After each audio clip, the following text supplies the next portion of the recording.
subsection 2 of section 7 provides that where a human rights matter arises in any proceedings before a magistrate's court, the court shall immediately stay the proceedings in the main matter and first determine the human rights issues raised. Where a human rights matter arises in any proceedings before a magistrate's court, the court shall immediately stay the proceedings in the main matter and first determine the human rights issue raised. Today, we bring you a disturbing update on the plight of Dr. Kizza Besigye, a four-time presidential candidate in Uganda.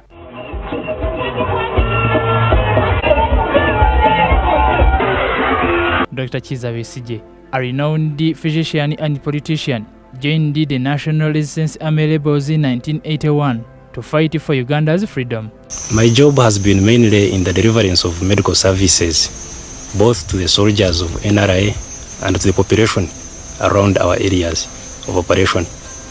However, 39 years later, he finds himself imprisoned despite the Supreme Court's order for his release. All charges or ongoing criminal trials or pending trials before the courts martial involving civilians must immediately cease and be transferred.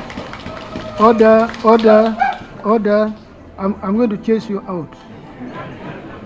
This judgment shall have no retrospective effect on any conviction made and sentences imposed prior to the date of this judgment, save where the conviction and sentence is being challenged in a court of law.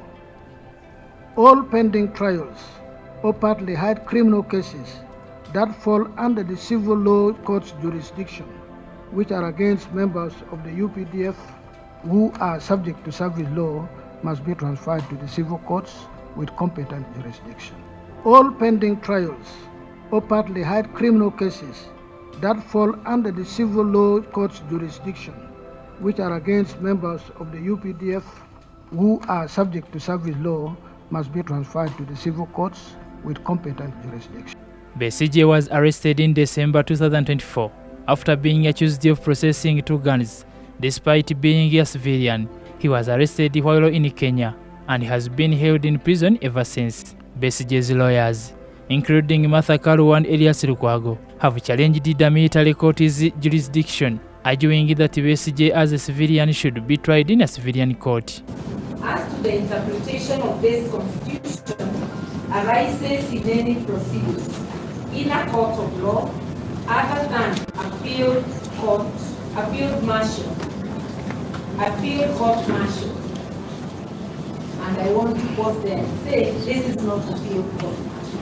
This is a general court martial. So this section applies to this general court martial. The court may, if it is in the opinion that the question involves a substantial question of law, the court shall give any party to the proceedings requested to do so, refer the question to the Constitutional Court for the decision in accordance with Clause 1. So you can refer the matter of your own accord. But when it is requested by a party, the way now we are requesting you on behalf of these 2 gentlemen, Dr. Besigye and Mr. Lutale, you have no leeway. You are commanded by the Constitution to refer the matter to a constitutional court. The Supreme Court recently ruled that all charges against civilians in military courts must cease. All charges or ongoing criminal trials or pending trials before the courts martial involving civilians must immediately cease. However, the government has refused to comply, with President Museveni stating that the Supreme Court made a wrong decision. Despite the Supreme Court's ruling, Besigye remains in prison. His health has reportedly deteriorated and has been on a hunger strike to protest his detention. In a disturbing twist, General Muhoozi Kainerugaba, the president's son and the commander of the defense forces, has been making threatening comments on social media, suggesting that Besigye will only leave prison dead. The government's refusal to comply with the Supreme Court's ruling sparked widespread outrage and concern among Ugandans and the international community.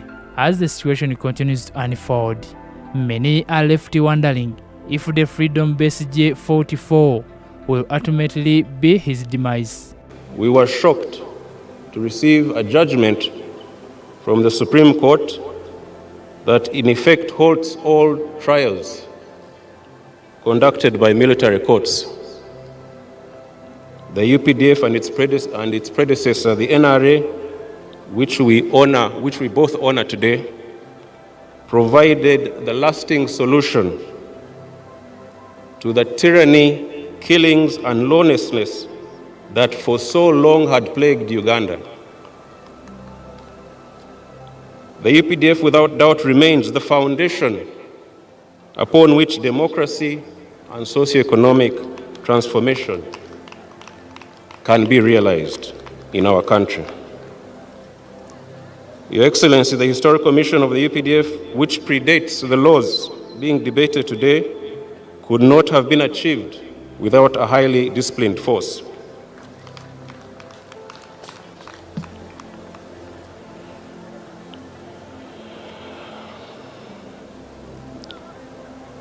Your Excellency, I will not go into details. We shall discuss this in the High Command. But, Your Excellency, this development is very unfortunate and quite unacceptable.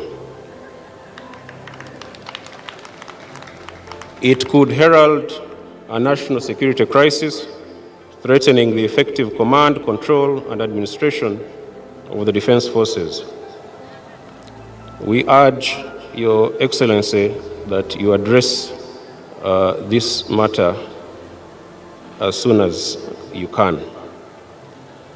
That said, we cannot and shall not abandon or compromise the UPDF Historical Mission under any circumstances.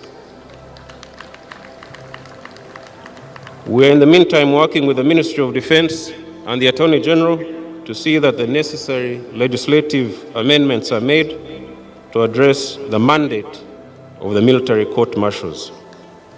The Supreme Court of the Republic of Uganda, sitting in appeal of the decision of the Constitutional Court, petition number 45 of 2016, Michael Kabaziguru Kabasas Attorney General, delivered its judgment on the 31st of January 2025, where it inter alia found that civilians cannot be tried in the general court-martial because of the way the court is constituted.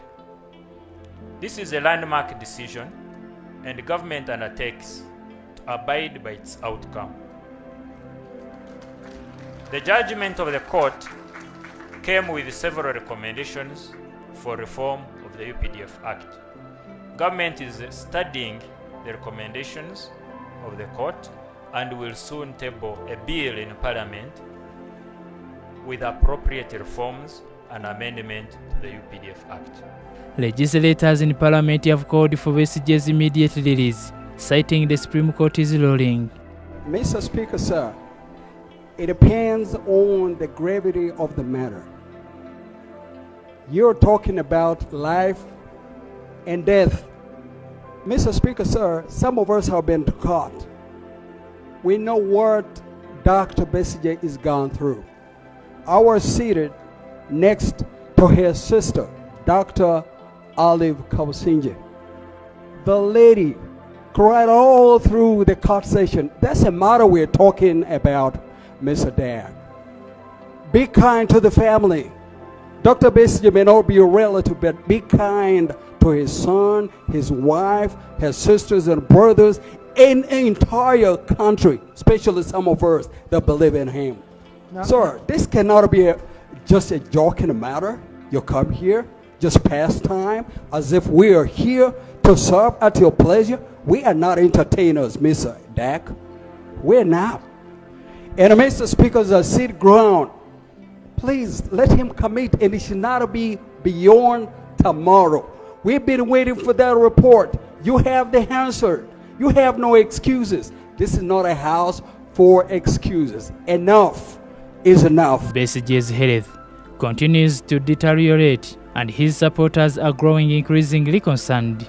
His lawyer Elias Lukwago, who was about to cry, expressed his outrage and concern for Besigye's well-being. You could tell from his appearance today, all is not well. Any keen observer, you know how Dr. Besigye strong he is. You know him very well. To be in that kind of state, it's a matter which is really worrying to us. We leave the court premises with heavy hearts. Personally, my heart is heavy. It's heavy. It's a heart-rending situation to see Dr. Besigye in that state. Lukwago accused the government of seeking to harm Besigye, citing General Muhoozi's threatening comments. For heaven's sake, one wouldn't want to try a dead person because practically it's impossible. So it's the reason we believe, and this renders credence to the statement made by General Muhoozi Kainerugaba that Besigye will only leave Luzira in a coffin. All the melodrama now characterizing, whatever is happening, all these shenanigans being perpetrated by the state are calculated to keep Besigye under incarceration so that he leaves that place in a coffin, as stated by General Muhoozi. That's all. That's their mission, nothing else. They just want to have him dead under all circumstances. They just want to have him dead, nothing else. Dr.Kizza Besigye Chifefe, born on April 22nd in 1956, is a Ugandan physician, politician, and former military officer. He served as the president of the Forum for Democratic Change FDC political party and was an unsuccessful candidate in Uganda's 2001, 2006, 2011, and 2016 presidential elections, losing all of them to the incumbent Yoweri Museveni. In a shocking turn of events, President Museveni's son, General Muhoozi Kainerugaba, has taken to social media to stir up debate about Dr. Kizza Besigye's fate. Despite Besigye's worsening health condition, Kainerugaba posted on his official X account, "Let Ugandans decide Besigye's fate. Those who want us to forgive him retreat. Those who want him hanged like." He further stated, "I will make my decision tomorrow morning after talking to my God Jesus Christ. So, finish your voting." Kainerugaba also claimed that Besigye wanted to kill his father, President Museveni, which he described as the worst crime amongst the Bachwezi. He threatened to hang Besigye in broad daylight, stating that there is no shame in executing a traitor. As the authority continues to defy the law, Dr. Kizza Besigye remains their custody, his life now hanging by a thread. Despite his worsening health, Besigye refuses to back down, maintaining his hunger strike until he is released to a civilian court. With the government he fought to liberate now failing to protect him, Besigye's fate is now inextricably linked to the will of a higher power. His life, quietly, literally, remains in God's hands. Mindspark Media Yugi. Subscribe, share, be updated every moment. As ongoing, members of the Fourth Estate, if you could vacate my court so we can proceed with other hearings.